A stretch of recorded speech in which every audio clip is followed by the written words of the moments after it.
Hello friends, आज हम लोग डेटा स्ट्रक्चर के लेक्चर नंबर 17 में आपका स्वागत है। आज हम लोग डिस्कशन करने जा रहे हैं एक नए डेटा स्ट्रक्चर जिसको बोलते हैं क्यू।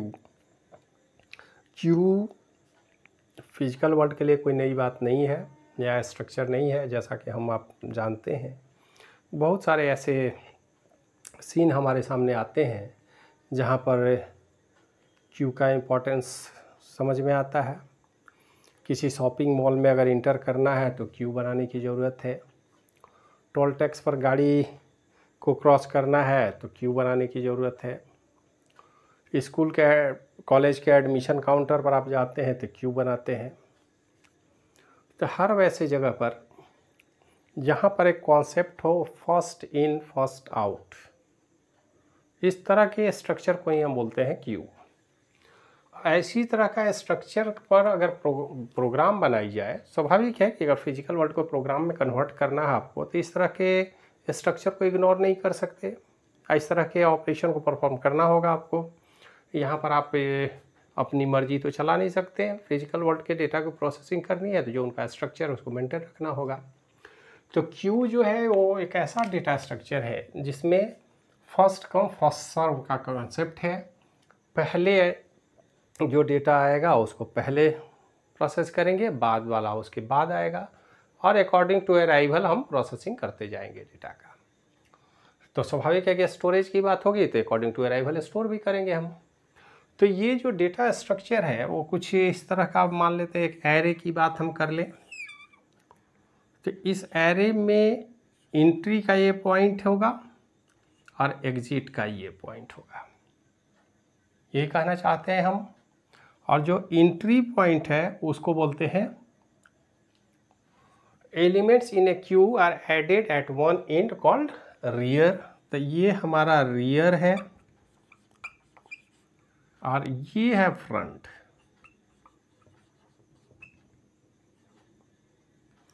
तो रियर और फ्रंट दो हमारे पास पॉइंटर होंगे इस एरे में। और जब भी हम बनाएंगे तो स्वाभाविक है कि एरे है तो इसमें बहुत सारे एलिमेंट हो सकते हैं। अगर हम 0 to n वैल्यू की बात करें तो n एलिमेंट है, लेकिन शर्त यही है कि जब भी कोई भी एलिमेंट आएगा तो पहले यहाँ से इंटर करेगा और धीरे धीरे आगे बढ़ता चला जाएगा। Q can be implemented using array और लिंक लिस्ट। दो स्ट्रक्चर हमने पहले पढ़ा है, एरे भी पढ़ा है, लिंक लिस्ट भी पढ़ा है। तो कंप्यूटर के प्रोग्राम में अगर क्यू को आइडेंटिफाई करना होगा, डिफाइन करना होगा, तो हमारे पास एरे का स्ट्रक्चर है और लिंक लिस्ट है। इन दोनों के सहयोग से हम क्यू बना सकते हैं। जैसे स्टैक हमने बनाया था वैसे क्यू को भी हम एरे और लिंक लिस्ट दोनों से डिजाइन कर सकते हैं। It can be classified in. अब अगर हम क्यू के क्लासिफिकेशन की बात करें तो हम सर्कुलर क्यू बना सकते हैं, डी क्यू बना सकते हैं। D Q means double ended queue. इस बात को ध्यान में रखिएगा, इसको हम लिख भी देते हैं।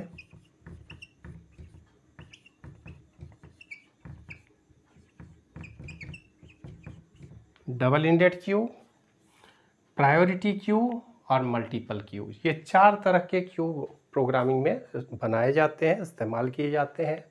ये सारा कुछ बुक में अलग अलग एग्जाम्पल के तौर पर दिया हुआ है।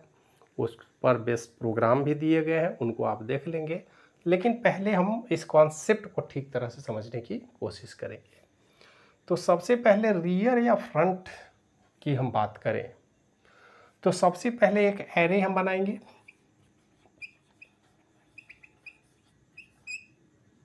जितने भी एलिमेंट को बनाना हो एरे।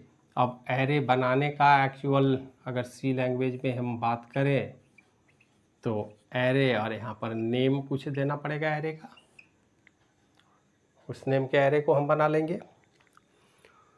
तो ये जो स्ट्रक्चर है, इस स्ट्रक्चर में एक ही बात प्रोग्रामिंग में हमको ध्यान में रखनी है कि चाहे एरे इम्प्लीमेंटेशन या लिंक लिस्ट के इम्प्लीमेंटेशन की बात हम करें तो इस एरे इम्प्लीमेंटेशन में एरे पहले हम बनाएंगे और हमारे पास दो पॉइंटर होने चाहिए।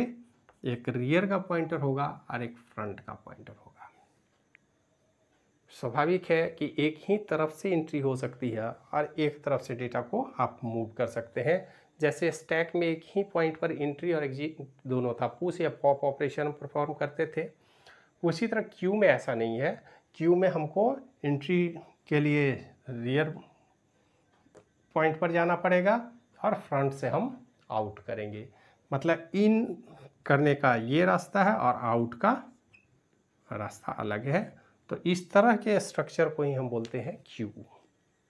तो क्यू को अगर डिफाइन करना हो तो सीधे तौर पर आप बताएंगे कि क्यू एक first in first out data structure है। इसमें एलिमेंट को रियर, इस स्ट्रक्चर में एक रियर एक फ्रंट पॉइंटर होगा। डेटा को एंट्री हमेशा रियर पॉइंटर के थ्रू हम क्यू में इंसर्ट करेंगे और क्यू से जब भी डिलीट करना होगा या बाहर निकालना होगा तो फ्रंट एंड का इस्तेमाल हम करेंगे। और इसको एरे या लिंक लिस्ट दोनों से ही इम्प्लीमेंट किया जा सकता है। और क्यू हम जब इम्प्लीमेंट करेंगे प्रैक्टिकल तो सर्कुलर हो सकता है, डबल इंडेड क्यू हो सकता है, प्रायोरिटी क्यू हो सकता है और मल्टीपल क्यू हो सकता है। सवाल है कि इस क्लासिफिकेशन को कैसे समझा जाए। देखिए जनरली होता क्या है कि जब हम क्यू फुल कर दें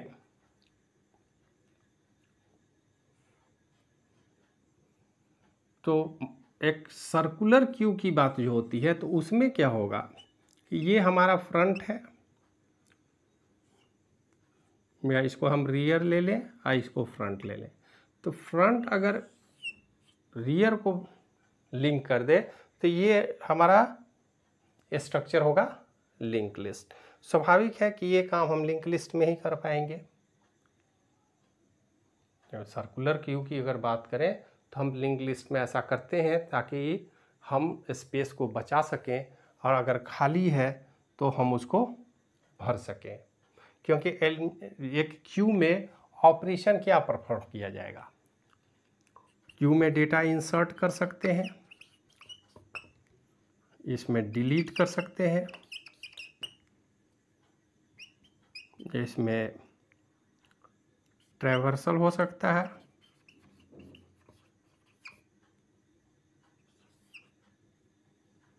ट्रैवर्सल का मतलब प्रिंट वगैरह करना हो, कंपेयर करना हो तो वो काम हम ऑपरेशन परफॉर्म कर सकते हैं। तो एक सर्कुलर क्यू में रियर और फ्रंट के लिंक को अगर रियर से जोड़ दिया जाए तो हमारा जो क्यू है वो सर्कुलर क्यू हो जाता है।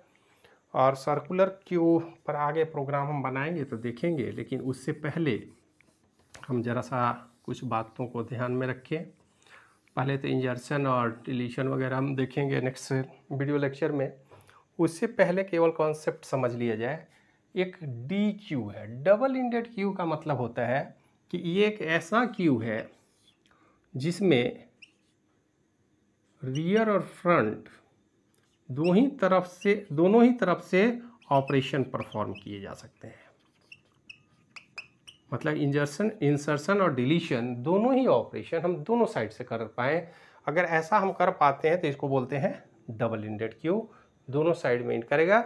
और अगर इस तरह का क्यू हम बनाते हैं तो प्रैक्टिकली हमारे लिए ज़्यादा एफिशिएंट होता है, स्पेस को हम ज़्यादा तरीके से मैनेज कर सकते हैं। कई बार जो एलिमेंट रखे जाते हैं, अब तीसरे अगर क्यू की हम बात करें प्रायोरिटी क्यू, इसको ध्यान में रखेंगे कि सारा इम्प्लीमेंटेशन डी क्यू का ऑपरेशन तो हम एरे में भी परफॉर्म कर सकते हैं। एरे में परफॉर्म करने के लिए हम एक ही एरे मान लेते हैं, ये एरे है हमारा, इस एरे में एक ए नाम का क्यू बना लें और वी क्यू बना लें और ये इधर से मूव करेगा, ये इधर से मूव करेगा, ऐसा हम कर सकते हैं। तो इसी को बोलते हैं डबल इंडेड क्यू। एक ही एरे के स्पेस में दो क्यू को इम्प्लीमेंट किया जाए। कई बार क्यू में जो डेटा होता है उस डेटा की अलग अलग प्रायोरिटी होती है। मतलब अगर यहाँ पर डेटा की हम बात करें तो यहाँ पर होगा डेटा, उसकी प्रायोरिटी और उसके बाद उसका लिंक। मतलब जो नोड बनाए जाएंगे लिंक लिस्ट में वो इस तरह से बनाए जाएंगे और डेटा के ऑपरेशन को अकॉर्डिंग टू देयर प्रायोरिटी भी हम प्रोग्राम में ऑपरेट करते हैं। तो अगर हमारे डेटा के साथ उसकी प्रायोरिटी को भी स्टोर करने का प्रोविज़न हो तो इसी को हम बोलते हैं प्रायोरिटी क्यू। प्रायोरिटी क्यू में क्या होता है कि क्यू में तो सारे लोग हैं, लेकिन जिनकी प्रायोरिटी अधिक है उनको थोड़ा हम, प्रायोरिटी मीन्स क्या है, प्राथमिकता के आधार पर प्रोसेसिंग करेंगे। तो एक ही ऑपरेशन दो अलग अलग डेटा पर अगर ऑपरेट करना हो तो जिसकी प्रायोरिटी हाई होगी उसको हम पहले ऑपरेट करेंगे। तो क्यू में प्रायोरिटी क्यू का भी कॉन्सेप्ट है और मल्टीपल क्यू का भी कॉन्सेप्ट है। मल्टीपल की क्यू जो है वो जनरली हम क्या करते हैं, जैसे एरे की हम बात करें तो एक बड़े से एरे में अलग अलग क्यू हम बना सकते हैं, Q1, Q2, Q3 and Q4, और ये 0 to n का एक एरे ले ले। ये अलग बात है कि हमको इस बात का वहाँ ख्याल रखना पड़ता है कि इन सारे क्यू का जो डिमांडिंग जो रिक्वेस्ट है वो इस एरे से ज़्यादा नहीं होना चाहिए। अगर एरे से ज़्यादा हो जाएगा तो हम परेशानी में फंस जाएंगे। तो इस एक से अधिक क्यू अगर एक ही लोकेशन में हम बना दें तो इसको बोलते हैं मल्टीपल क्यू, जो कई बार एरे के थ्रू इम्प्लीमेंट की जाती है और जब भी वैसा रिक्वायरमेंट होता है। लेकिन उसमें मेमोरी मैनेजमेंट का ख्याल रखना पड़ता है हमें, ताकि मेमोरी वेस्ट नहीं हो और मेमोरी का सही ढंग से हम इस्तेमाल कर सकें। तो ये अलग अलग कॉन्सेप्ट हैं जो क्यू के विषय में जानने ज़रूरी हैं। अगली क्लास में हम क्यू बनाएंगे। बनाना तो बहुत आसान काम है। क्यू के इम्प्लीमेंटेशन की बात करेंगे, उसमें इंसर्शन और डिलीशन के एल्गोरिदम पर डिस्कस करेंगे, ताकि इस पर बने हुए प्रोग्राम को जब आप देखें तो आप आसानी से समझ लें कि प्रोग्राम में क्या हो रहा है और प्रोग्राम कैसे वर्क कर रहा है। तो आज के वीडियो में इतना ही, मिलते हैं नेक्स्ट वीडियो में, तब तक के लिए धन्यवाद।